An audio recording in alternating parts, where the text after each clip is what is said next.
दशैंको चियापान कार्यक्रममा बोल्दै पूर्व प्रधानमन्त्री केपी शर्मा ओलीले जेनजी आन्दोलनपछि बनेको सुशीला कार्की नेतृत्वको अन्तरिम सरकारलाई आज सिधै च्यालेन्ज गरेका छन्।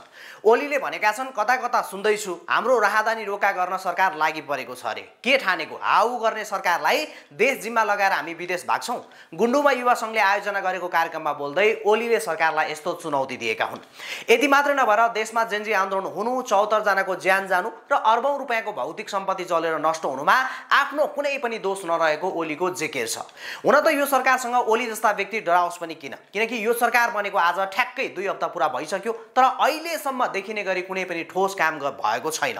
देशमा सत्ता नै परिवर्तन गर्ने गरी भएको आन्दोलन र त्यसको जगमा बनेको सरकारले 2 हप्ता बितिसक्दासम्म एकजना भ्रष्ट वा आन्दोलनमा दमन गर्ने नेताहरूलाई पक्राउ गर्न नसक्दा वा नगरेको देख्दा अब सबै भ्रष्टहरूको मनमा हिम्मत आइसक्यो। आन्दोलनको दिन ज्यान जोगाएर भाग्न मुस्किल भएका नेताहरू आज खुलमखुला पत्रकारदेखि जेनजी युवाहरूलाई धम्की दिनेदेखि लिएर खुकुरी साथमा लिएर कुरा गरौँ भन्न सक्ने भइसक्यो। आन्दोलनमा जलेको नेताको घरमा पैसाको टुक्रो भेटियो भनेर रिपोर्टिङ गर्न गएका पत्रकारहरूलाई पार्टीका परिचालित गुण्डाहरूले खुलमखुला ज्यान मार्ने धम्की दिइरहेका छन्। यति हुँदासम्म पनि गृहमन्त्री र गृह मन्त्रालय चुपचाप छ। अनि यस्तो भएपछि जनी भ्रष्टहरूको हिम्मत नबढेर के बढोस् त। 6 महिने आयु भएको यो सरकारले आन्दोलनको छानबिन गर्ने समितिलाई 3 महिनाको म्याद दिन्छ। अब त्यो समितिले कति पटक म्याद थप्ने हो थाहा छैन। जेनजी आन्दोलनको दिन सबैको आँखाले छर्लङ्ग देख्ने गरी काठमाडौँका तत्कालीन सिडिओले सार्वजनिक सम्पत्तिमा क्षति पुर्यायो भने रबरको गोली चलाउनु भन्ने आदेश प्रहरीलाई दिएकै छ। आफूले अवस्था कन्ट्रोल गर्न नसकेको भन्दै गल्ती स्वीकार गर्दै तत्कालीन गृहमन्त्रीले राजीनामा दिएको छँदैछ।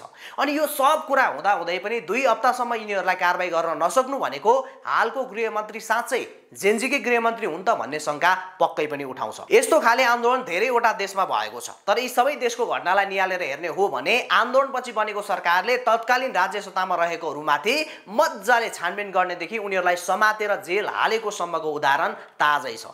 तर हाम्रो देशमा भने आन्दोलन भएको 2 हप्ता पनि बित्न नपाउँदै तत्कालीन राज्य सत्तामा रहेकाहरूले खुलमखुला धम्की दिन थालिसकेका छन्। अनि राज्यले भने उल्टै उनीहरूलाई बाक्लो सुरक्षा प्रदान गरिरहेका छन्।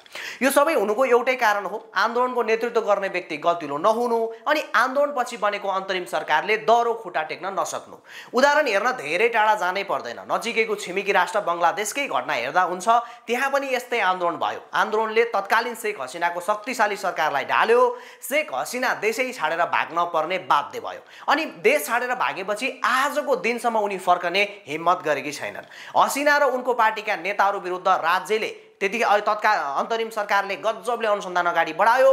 कति नेताहरू जेल गए त कतिको हालत कस्तो भयो सबैलाई थाहा छ। तर नेपालमा भने अहिलेको सरकारलाई यति आनन्द छ कि कुरै नगरौँ। मानव देशमा केही भएकै थिएन। आन्दोलनमा 74 जनाको मृत्यु हुनु, देशको अर्बौं रुपैयाँको धरोहर जल्नु, यो सबै एउटा कथा मात्रै हो जस्तो।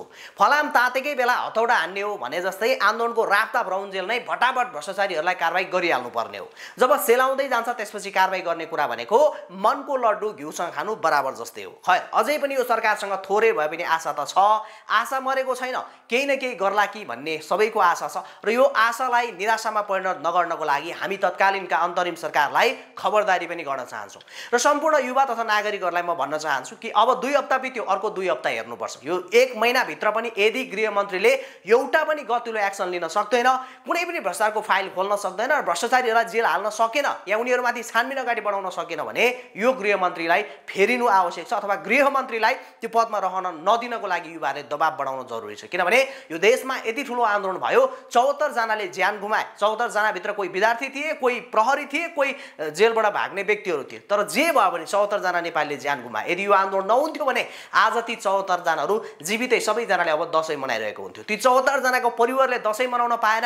उनी कसैको आमाको काख खोसियो, कसैको सिउँदो खोसियो, कसैको सहारा खोसियो। यति ठुलो आन्दोलन भयो, यति धेरै युवाहरू घाइते छन्। अनि यति ठुलो आन्दोलनपछि आएको, बलिदानपछि आएको सरकार चुपचाप लागेर बसेर हुन्छ? कदापि हुँदैन। अरू जे जस्तै होस्, चाहे सत्ता भोलि जसको हातमा जाओस्, तर एटलिस्ट भ्रष्टाचारीहरू जुनसुकै पार्टीको, जुनसुकै दलको, जुनसुकै कर्म या मर्मको भए पनि यिनीहरूमाथि कारबाही हुनुपर्छ। यसमा सबैजना एकजुट हुन आवश्यक छ।